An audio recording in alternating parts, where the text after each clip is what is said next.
All right. Buckle up, everybody. We're diving deep today. Ooh, sounds intense. It is, kind of, but fun intense.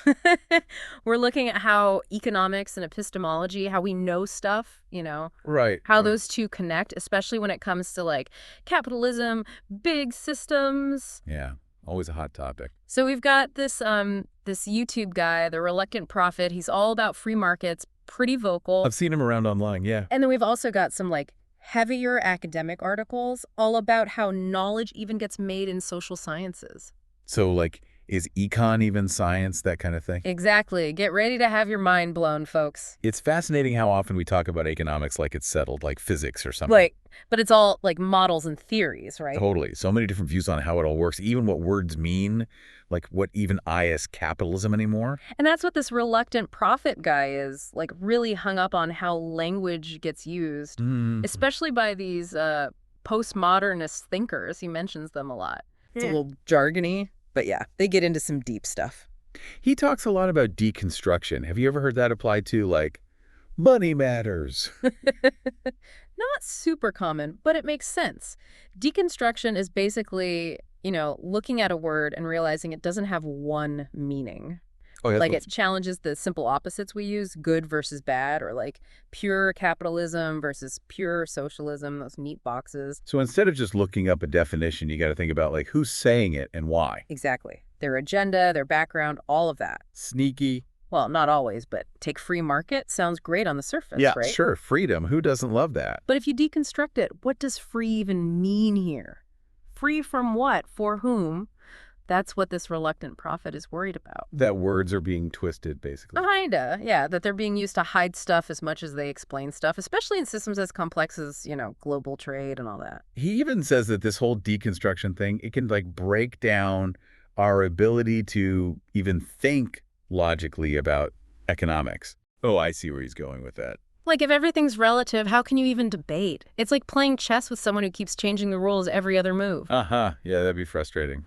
And that's what he sees happening with these mixed economies, the ones that are like kind of capitalist, kind of government controlled. Right, the in-betweeners. He thinks they're doomed to fail because they're just confusing and they slide towards socialism anyway. That's his argument. Interesting.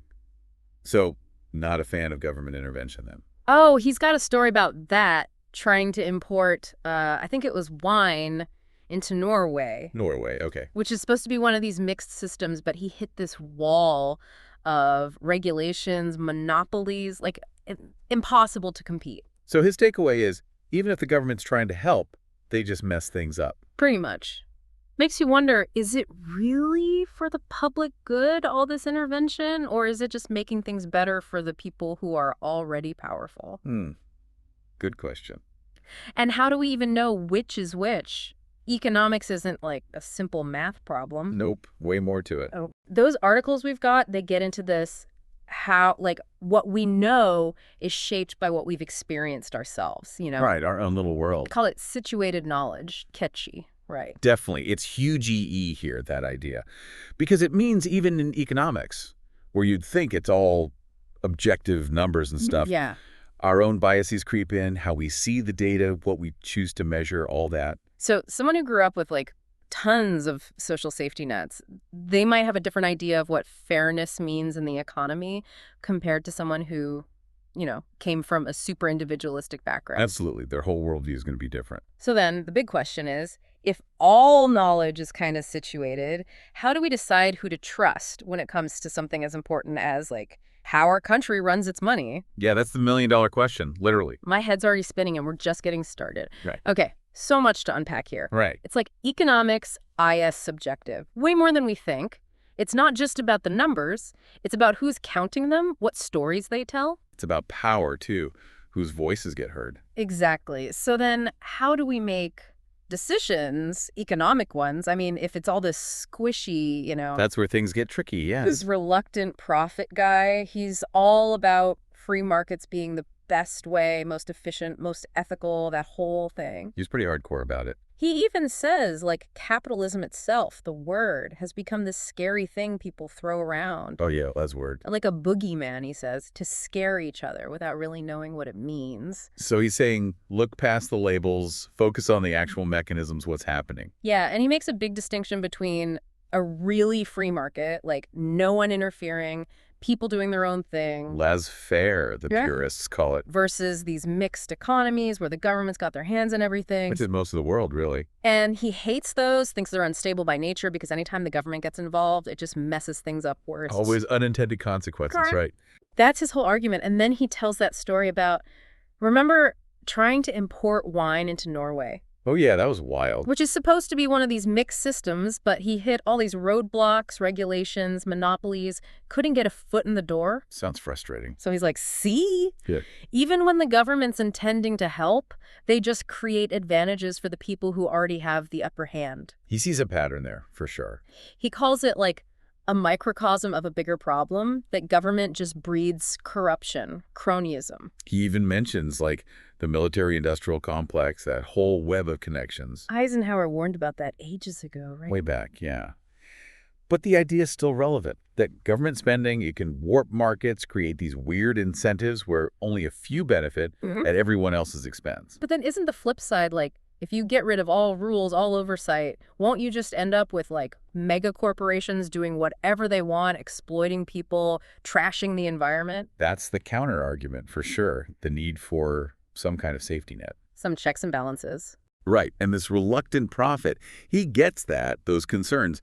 But he's like, the solution is more free market, not less. Double down on it. Yeah, because he thinks when people are free to pursue their own interests, it creates its own WN kind of checks and balances, like, naturally. Survival of the fittest, economically speaking. Kind of, yeah. Competition keeps businesses honest, forces them to innovate, offer good stuff at fair prices, or else they get outcompeted. That's the theory. So he's basically saying, let the invisible hand do its thing. Everything will work out. That's the core of classical economics, yep. I don't know. I'm still not totally convinced. It's seductive, that idea that if we just get out of the way, the market will magically fix everything. Right.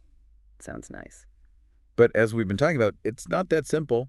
Real life is messier. People have different values, different ideas of what fair even means, economically speaking. And we have to remember, all this talk about free markets, government intervention, it's all filtered through that situated knowledge lens, right? Can't escape it. Someone who's done well in a free market, they're going to have a different view than someone who's, been screwed over by the system. Totally different lived experience. So that's what makes this whole conversation so hard, right? How do you take all those perspectives into account, come up with policies that work for everyone? Yeah, it's tough. How do you avoid those traps this reluctant prophet's talking about, like oversimplifying, getting stuck in your own ideology? Especially when the stakes are so high. It's people's livelihoods we're talking about. Absolutely. No easy answers here. Wow. I feel like we've gone deep down the rabbit hole here. Yeah, lots of layers to this one. We've got this reluctant prophet dude. He's like, free markets fix everything.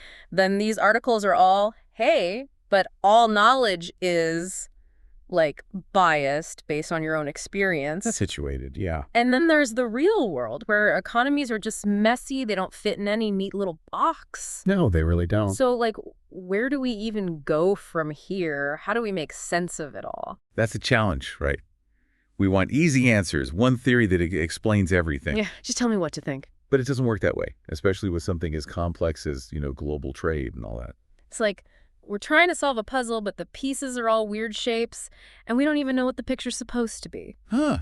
I like that. That's a good one. But those articles, those situated knowledge ones, they give us some clues, right? For sure. Like, everyone's bringing their own baggage to the table, their own biases. Economists, politicians, everyone. Even us just trying to, understand our own bank accounts. So instead of pretending we can be totally neutral, like robots, we gotta admit that our own point of view colors how we see this stuff. Absolutely. But then, are we just doomed to talk past each other? Like, if everyone's trapped in their own little bubble of experience, how can we even have a conversation about economics? It's not about erasing those perspectives. It's about being aware of them. Recognizing. And that's where critical thinking comes in, which is what this reluctant prophet, even though he's got his own strong opinions, he's pushing us to do. Think critically. Yeah, he's making us work for it. Where's the information coming from? Who benefits from these policies? What are we not seeing? That kind of thing. He made me wonder if some of these terms, like free market, are just like marketing slogans, not really how things work. Interesting thought. We got to be careful about language that oversimplifies things. It's easy to fall into those capitalism versus socialism debates without really understanding the nuances. Like those old maps that said, here be dragons for the unknown parts. Right. Maybe we need a little bit of that humility when we talk about economics. Like, we don't have it all figured out. It's a huge field, always changing. So to our listeners, next time you hear someone going on about economics, whether it's this reluctant profit guy or like a super famous economist, don't just take their word for it. Dig deeper. Ask questions, and remember, there's no one right answer when it comes to something this big, this complex. Keep exploring. You might surprise yourself what you find. That's it for this deep dive. Thanks for joining us. And until next time, keep those brains working.